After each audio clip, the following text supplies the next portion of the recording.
C'est un homme de cœur, c'est un écrivain, c'est un petit peu une encyclopédie quand on parle de la situation internationale dans la problématique qui nous concerne aujourd'hui. J'ai le plaisir de céder la parole à Jean Ziegler. Merci Jean.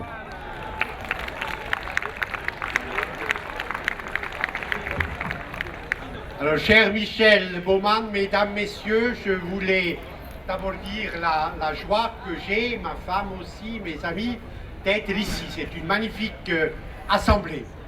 Un repas pour l'avenir est une idée profondément intelligente, puisqu'elle mobilise à travers un repas communautaire la solidarité pour la lutte contre le fléau le plus effroyable sur cette planète, qui est la faim dans le monde. Et je voudrais dire mon admiration, ma solidarité pour Michel et tous ses camarades qui ont organisé dans 30 villes cette manifestation.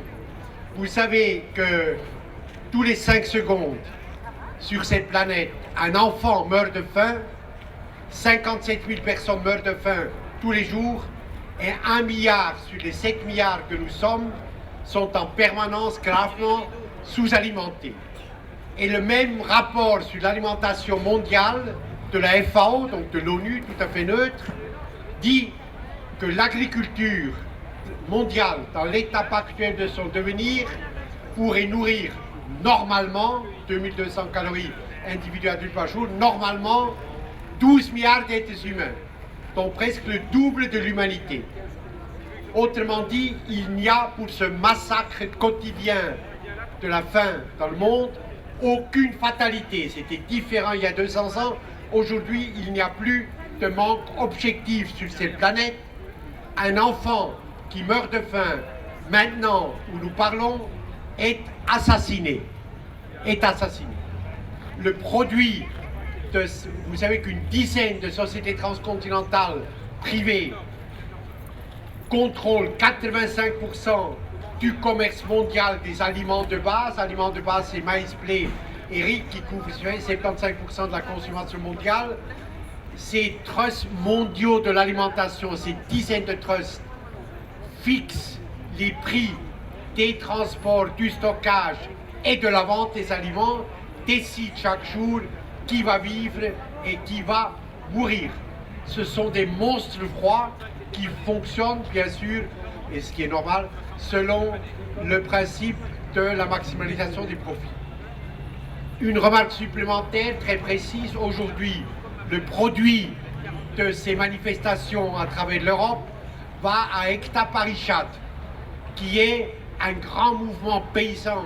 Quand j'étais rapporteur spécial des Nations Unies pour le droit à l'alimentation, je les ai beaucoup vus à l'œuvre, un grand mouvement paysan indien. Vous savez que 70% des 1,3 milliard d'Indiens, Inde, sur Terre, sont des paysans.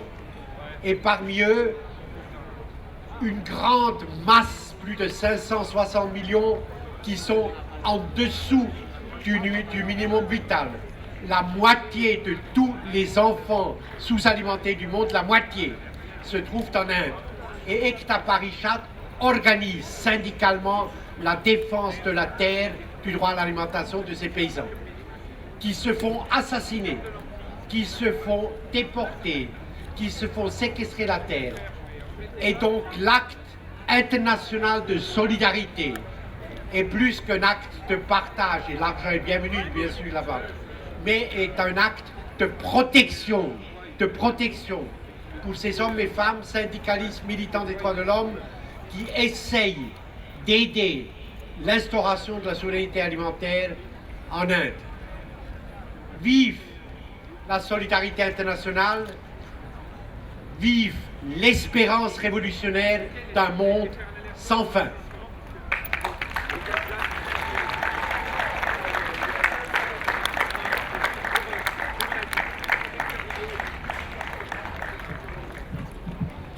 Ekta Parishad, c'est un homme devant, c'est Raja Gopal. Raja Gopal qui, il y a bientôt 2 ans, me dit « Michel, je vais remettre ça ». On avait fait une marche en 2007 avec 25 000 intouchables. On est allé revendiquer nos droits devant le Parlement en Inde. Ça n'a pas suffi. Donc sache Michel que le 2 octobre 2012, jour anniversaire de Gandhi, nous allons refaire une marche qui va de Agra à New Delhi sur 350 km avec 100 000 personnes.